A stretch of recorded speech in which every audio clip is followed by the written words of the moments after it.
હું છું કલા ગામી। મારી યુટ્યુબ ચેનલ ચાની રેસીપીમાં તમારા બધાનું સ્વાગત કરું છું। આજે આપણે બનાવીશું સ્પાઇસી અને ખાટી મીઠી ગ્રીન ચટણી।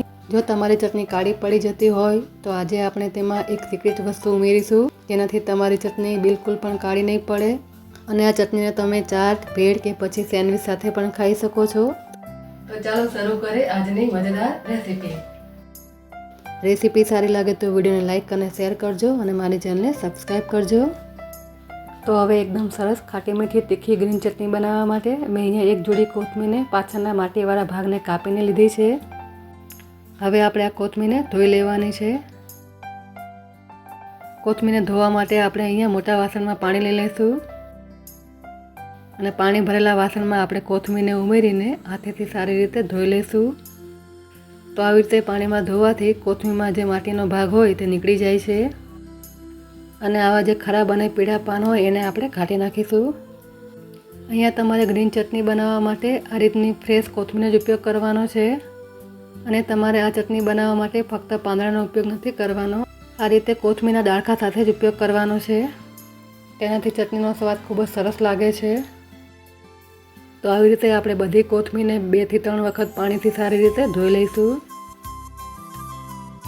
હવે કોથમીરમાંથી બધું પાણી નિતારી લઈશું।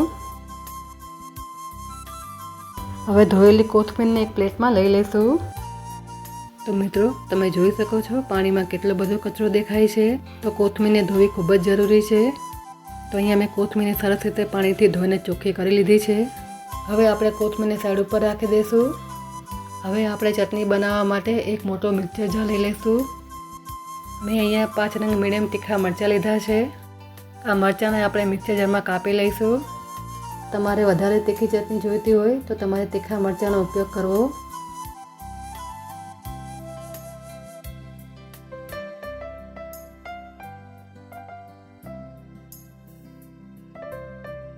તો મેં અહીંયા બધા મરચાંને કાપી લીધા છે। હવે આપણે 1 ચમચી જેટલો શેકેલા જીરાનો પાવડર ઉમેરીશું।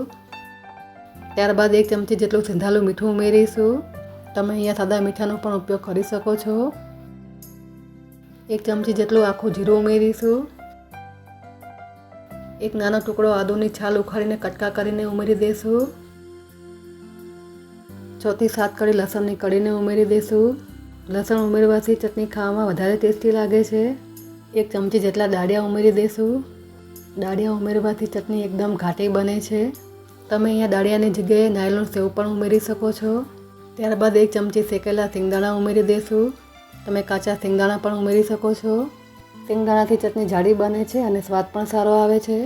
હવે આપણે ધોયેલી કોથમીરમાંથી પહેલાં અડધી કોથમીર મિક્સર જારમાં ઉમેરીશું, પછી બીજી કોથમીર ઉમેરીશું। હવે આપણે મિક્સર ઢાંકણનું ઢાંકણ બંધ કરીને આ બધી વસ્તુને અધકચી ગ્રાઇન્ડ કરી લઈશું। તો તમે જોઈ શકો છો મેં અહીંયા બધી વસ્તુને અધકચરી ગ્રાઇન્ડ કરી લીધી છે। હવે આપણે જે બાકીની કોથમીર વધી છે એને આપણે મિક્સર જારમાં ઉમેરી દઈશું। 3 થી 4 ચમચી જેટલું ઠંડુ પાણી ઉમેરીશું।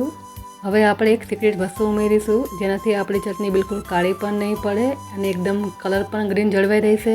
તો એ છે આપણા બરફના ટુકડા। હવે આપણે ઢાંકણ બંધ કરીને થોડુંક ગ્રાઇન્ડ કરી લઈશું। તો અહીંયા મેં થોડું ગ્રાઇન્ડ કરી લીધું છે। હવે ચટણીનો થોડો મીઠો સ્વાદ આવે તેના માટે 3 ચમચી જેટલો ગોળનો ભૂકો ઉમેરી દઈશું। હવે આપણી ચટણીનો થોડો ખાટો એવો સ્વાદ આવે તેના માટે અડધા લીંબુના રસને ઉમેરી દઈશું।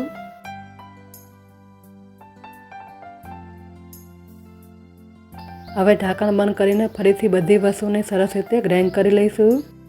તો અહીંયા મેં સરસ રીતે ચટણીને ગ્રાઇન્ડ કરી લીધી છે, તમે જોઈ શકો છો।